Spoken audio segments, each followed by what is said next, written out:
All right, you ready for this? Today we are taking a deep dive into a research paper that's really pushing the boundaries of consciousness studies. Like, seriously, get ready for some professor-level insights. Yeah. This paper is exploring something called Embodied Predictive Global Workspace Theory, or EPGW for short, and it's the brainchild of a student, Carrie Draper. And get this, he actually collaborated with ChatGPT 4.0 on the paper. Oh, wow. Yeah, talk about a cutting-edge approach to research. Totally. So, okay, from what I understand, Carrie is using EPGW to try to explain how our physical bodies, our brain's predictions, and this concept of global workspace all work together to create conscious experience. Right, and here's what I think is so interesting. EPGW, it draws on some existing theories of consciousness, like the big names, global workspace theory, integrated information theory, and attention schema theory. But it adds this really unique twist by weaving in dual aspect monism. Dual aspect monism. Okay, I think I'm already feeling a little lost in the jargon here. Can you break that down for me? And for anyone else out there listening who might not have a PhD in philosophy. Sure. It's actually a pretty straightforward idea. Dual aspect monism basically suggests that the mental and the physical are two sides of the same coin, like two aspects of a single underlying reality. So it's not like our minds are separate from our bodies floating around in some, ethereal realm. Exactly. EPGW is saying that our subjective experiences, like our thoughts, feelings, and perceptions, are deeply intertwined with the physical processes that are happening in our brains and bodies. Right. That makes sense. I mean, if I stub my toe, it's not just my toe that's hurting. It's like my whole being is just, ouch. Yeah, that's a great way to put it. And I think this perspective helps address a long-standing problem in consciousness research, what's often called the explanatory gap. Ah, the explanatory gap. Yeah. That age-old question of how we connect, those inner feelings with the physical stuff happening in our brains. Exactly. Dual aspect monism, as it's embraced by EPGW, it offers a way to bridge that gap by suggesting that mental and physical processes aren't separate things that need to be connected, but rather they're two aspects of the same fundamental phenomenon. So instead of trying to figure out how the mind and body interact, we're sort of looking at them as different expressions of the same underlying reality. Mhm. That's pretty mind-blowing. It is, and it really lays the groundwork for EPGW's innovative approach to understanding consciousness. Before we really dive into the specifics of EPGW, let's take a quick look at those existing theories that Carey is building on and why he felt the need to kind of go beyond them. Sounds good. A little context will definitely help us appreciate what makes EPGW so unique. So, first up, global workspace theory, or GWT. Refresh our memory on that one. Okay, so global workspace theory suggests that consciousness kind of emerges when information becomes widely available across different brain regions, like a broadcast going out to the entire brain network. So it's like a spotlight shining on certain information, and that makes it conscious. Yeah, that's a good analogy. But here's the thing. GWT, it doesn't really explain why some information gets that spotlight while other stuff kind of stays in the dark. Right. It's like, okay, so information gets shared, but what determines which information is deemed important enough to become conscious? What about integrated information theory? Right, so integrated information theory, or IIT, focuses on the brain's capacity to integrate information from different sources. The idea is that the more integrated the information, the higher the level of consciousness. So a brain that can connect the dots between different senses, memories, and thoughts, that's going to be more conscious than one that can't. That's the basic premise. But IIT has faced criticism for being a bit too abstract and difficult to actually test experimentally. Okay, and then we have attention schema theory. Didn't that one come about more recently? Yeah. Attention schema theory, AST, proposes that consciousness arises from the brain's internal models of attention. It's like our brains create this simplified representation of what we're paying attention to, and that representation kind of becomes the basis for our conscious experience. So instead of just passively receiving information, our brains are actively constructing our experience of the world by focusing our attention. Exactly. But AST, it doesn't quite address the role of our physical bodies and our interactions with the environment. Right. It seems like all of these theories have their strengths, but they also leave some unanswered questions. And that's where EPGW steps in, right? Precisely. Carey saw the need for a more comprehensive approach, one that could account for both our subjective experiences and the physical mechanisms underlying those experiences. And that's what led him to develop EPGW. Okay, I'm officially hooked. Tell me more about this embodied predictive global workspace theory. How does it address the limitations of those other theories? And what exactly are these three pillars that Carey keeps talking about? Okay, let's break down those three core principles of EPCW. First up, we have embodiment. Okay, embodiment. I'm sensing this is about more than just having a physical body, right? You got it. Embodiment in this context means that our physical bodies and their interactions with the world, they're not just containers for our minds. They actively shape our perceptions, our thoughts, even our emotions. So, like, the way I experience the world is directly influenced by the fact that I have, hands to grasp things, eyes to see, and legs to move around. Precisely. It's this idea that our minds are not confined to our brains, but rather they're extended into our bodies and how we interact with the environment. Think about it.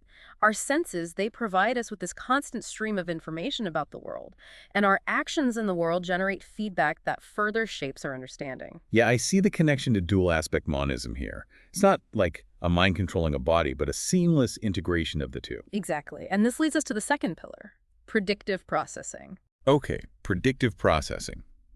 I've heard this term thrown around a lot lately. I'm still not quite clear on what it means. Think of it this way. Our brains are constantly making predictions about what will happen next, based on our past experiences and the sensory information that we're receiving in the present moment. So my brain is like a little fortune teller, always trying to anticipate what's coming next. In a way, yeah. And when those predictions are correct, things kind of flow smoothly. But when our predictions are wrong, when there's a prediction error, that signals to our brains that something unexpected or important is happening. That makes sense. Our brains are like, hold on, something's not right here. We need to pay attention and figure this out. It's like those moments when you think you see a friend in a crowd, but then you realize it's a stranger. Suddenly, you're much more alert. Yes, that's a perfect example. Those prediction errors force our brains to update their models of the world, which is essential for learning and adaptation. And this brings us to the third and final pillar of EPGW, the global workspace. Okay, the global workspace. Remind me, how does this fit into the whole consciousness puzzle? The global workspace is like a central hub in the brain, a network of interconnected regions that integrate and share information from various sensory systems, memory stores, and cognitive processes. So it's not just one specific part of the brain, but rather like a dynamic network. Exactly. And according to EPGW, it's in this global workspace that those all-important prediction errors come into play. I'm starting to see the connections here. So our brains are constantly making predictions, and when those predictions are violated, it creates a sort of alarm signal, and that gets broadcast to this global workspace. That's a great way to put it. And when a prediction error is significant enough to reach this global workspace, it becomes conscious. So consciousness, according to EPGW, is essentially the result of our brains grappling with the unexpected, those moments when reality deviates from our predictions. Precisely. And because EPGW embraces dual aspect monism, those prediction errors are seen as having both a physical and a mental dimension. Meaning they involve both changes in brain activity and changes in our subjective awareness. Exactly. It's not one or the other, it's both. Okay, I think I'm starting to grasp the basic framework of EPGW. But how did Carey actually put this theory to the test? I mean, how do you study something as, slippery as consciousness? What kind of research did he do? Well, remember, this is a student research paper. Carey designed a very clever study to explore this idea of prediction errors as dual aspect phenomena, using himself and a few close associates as participants. Wait, he used himself and people he knew. Interesting choice. He did. He actually used his girlfriend, daughter, and fiancé. Now, he acknowledges in the paper that this could raise questions about objectivity, but he argues that this level of familiarity was actually helpful for gathering detailed, nuanced feedback about their subjective experiences during the tasks. Makes sense. There's a level of trust and comfort there that you wouldn't have with strangers. Yeah. So what kind of tasks did he put them through? He designed 4 tasks specifically to induce prediction errors. Okay, lay it on me. What were these consciousness-probing tasks?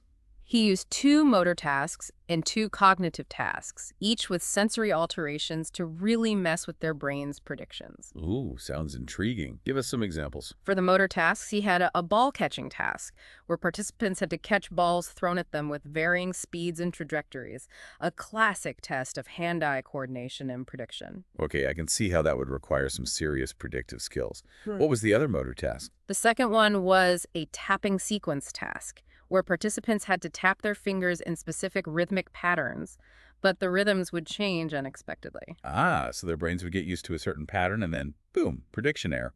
What about the cognitive tasks? Those sound especially challenging. For the cognitive tasks, one was a reading with distortions task, where participants had to read text that was visually distorted, like blurred or jumbled Oh letters. man, that sounds rough. I can barely read a text message without my glasses, let alone distorted text. Right.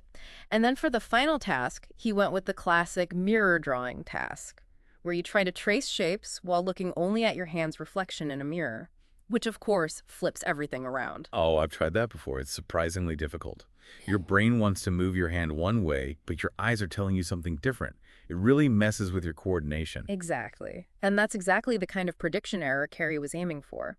By disrupting the usual flow of sensory information and motor responses, he could observe how the brain adapts and how those adaptations relate to changes in conscious awareness. Okay, I'm really starting to appreciate the ingenuity of Carey's approach here. By carefully manipulating the tasks, he was able to induce very specific types of prediction errors and then see how they played out both physically and mentally.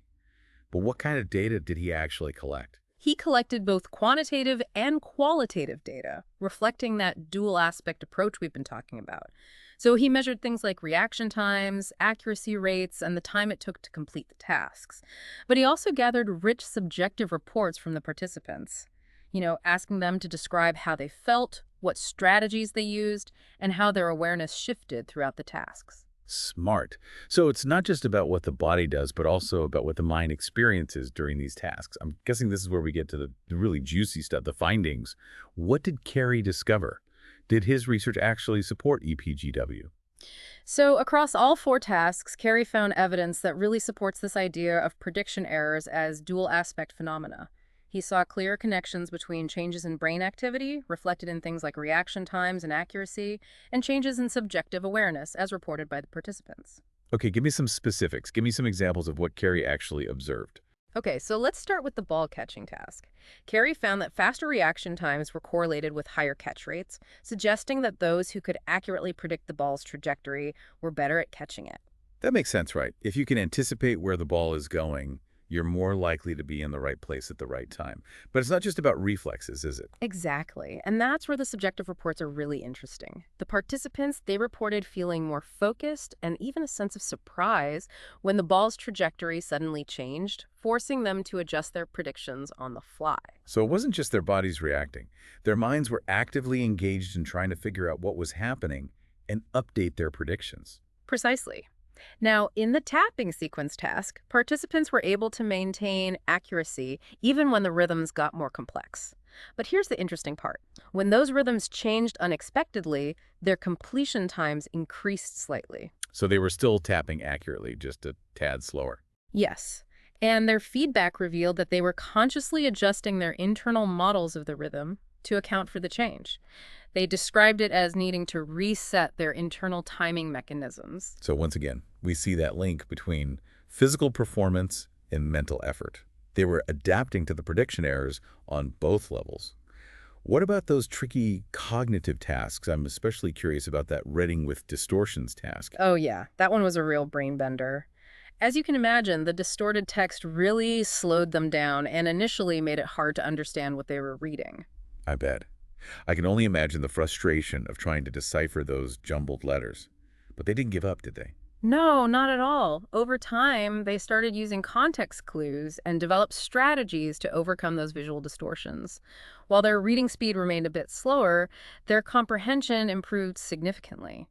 That's fascinating. So their brains were actively compensating for the lack of clear visual information by drawing on other knowledge and skills. What kind of strategies did they come up with? They described focusing on the overall meaning of the sentences, using their knowledge of grammar and syntax, and even guessing words based on the surrounding context. So it's like their brains were filling in the gaps, creating a coherent narrative despite the distorted input. Exactly. And this highlights the amazing adaptability of the brain and how prediction errors can actually drive learning and cognitive flexibility.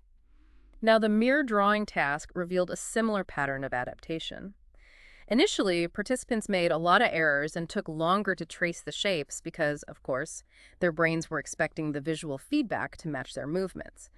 But as they practiced, they got much, much better. So they eventually learned to override those incorrect predictions. Yes. And their feedback was quite insightful. They described feeling confused and disoriented at first, but as they got the hang of it, they reported feeling more confident and even a sense of accomplishment. Like their brains are saying, aha, I'm starting to figure out the rules of this weird reversed world. That's a great analogy. And again, we see that connection between physical performance improving, fewer errors, faster completion times, and a shift in mental state from confusion to mastery. So, taken together, the results of these four tasks provide compelling support for EPGW's claim that prediction errors have both a physical and a mental component. But Carey didn't stop there, did he? He also ran some simulations. You're right. He wanted to see if he could replicate these findings using an AI. Based on the principles of EPGW, he generated simulated data to see if he could observe similar patterns. Okay, so he basically created a virtual brain that operates according to the principles of EPGW. Exactly. And here's what he found. The simulation showed a strong correlation between the magnitude of a prediction error and the reaction time. The bigger the surprise, the longer it took the simulated brain to react. So the simulations were confirming what he observed in his real-world experiments. Bigger prediction errors require more time to process. Makes sense. It does, and remember, that processing time, it reflects both neural adjustments and shifts in awareness. It's a beautiful illustration of dual aspect monism at work. The simulations also revealed another interesting pattern. The more disrupted the sensory information, the lower the accuracy rate. Meaning the more your brain's predictions are thrown off, the harder it is to perform the task accurately. Exactly, which again makes a lot of intuitive sense. Think about driving in a snowstorm. Your brain is constantly having to adjust its predictions about road conditions, and it's much easier to make mistakes. Okay, so the simulations provide further support for EPGW, not just in terms of the specific tasks, but also in terms of the broader principles of how the brain handles prediction errors. So where does this all lead us? What are the implications of this theory? It seems like Carey's onto something really big here. He definitely is. EPGW has the potential to revolutionize our understanding of consciousness, and not just within the field of neuroscience. It has implications for fields like psychology, philosophy, artificial intelligence, even our understanding of the very nature of reality itself. Whoa, hold on. Let's unpack that a bit. Start with the implications for psychology. Well, for starters, EPGW could lead to new ways of understanding and treating mental health conditions. Many mental health challenges, like anxiety and depression, involve disruptions in predictive processing. So if we could understand how those disruptions occur, we might be able to develop more targeted therapies to help people regulate their predictions and reduce their distress. That's the idea. EPGW could also provide a framework for understanding individual differences in cognitive styles and personality traits. So like some people might be naturally better at making predictions than others, or more flexible in adapting to prediction errors. Exactly. And those differences could have implications for how we learn, how we make decisions, and how we interact with the world. I see how this could be a game changer for psychology.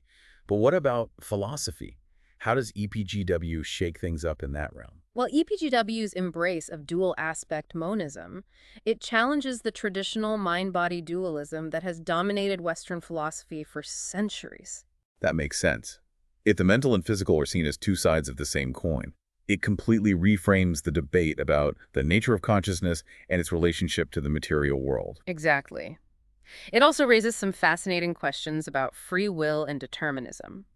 If our conscious choices are ultimately driven by predictive processes, does that mean our actions are predetermined?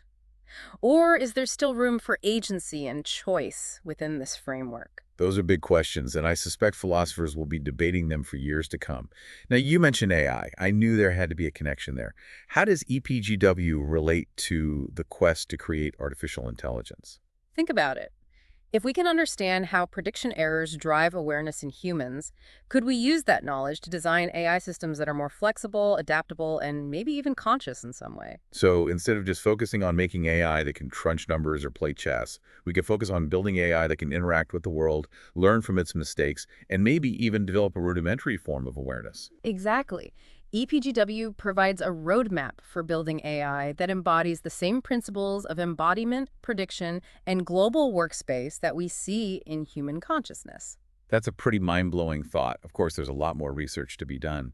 But EPGW opens up some really exciting possibilities for the future of AI. It does. And finally, let's touch on the implications for our understanding of reality itself. Okay, this is where we get into really deep waters. How does EPGW relate to, say, the simulation hypothesis, the idea that our reality could actually be a sophisticated computer simulation?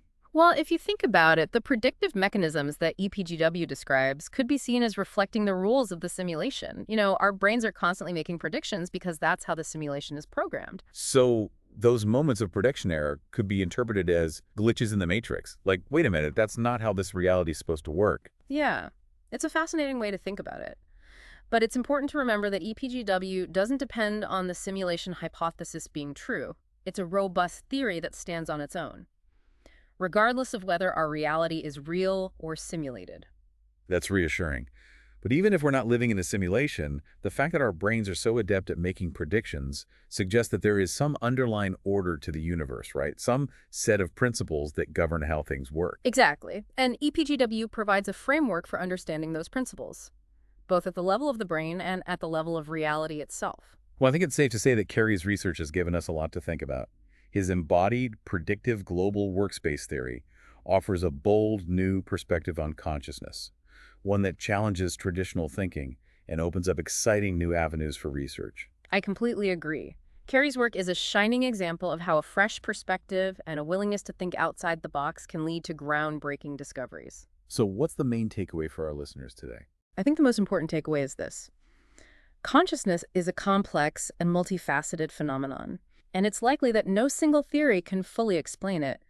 But EPGW offers a promising new direction for research, one that integrates the physical and the mental, the embodied and the predictive, in a way that's both scientifically rigorous and philosophically intriguing. It's a reminder that the quest to understand consciousness is still ongoing, and there are many mysteries yet to be uncovered. So to wrap things up, I want to leave our listeners with a few thought-provoking questions. If consciousness is truly an embodied predictive process, what does that tell us about the nature of reality and our place within it? And what does it mean for the future of artificial intelligence? Keep those questions swirling in your minds, deep divers, until our next adventure.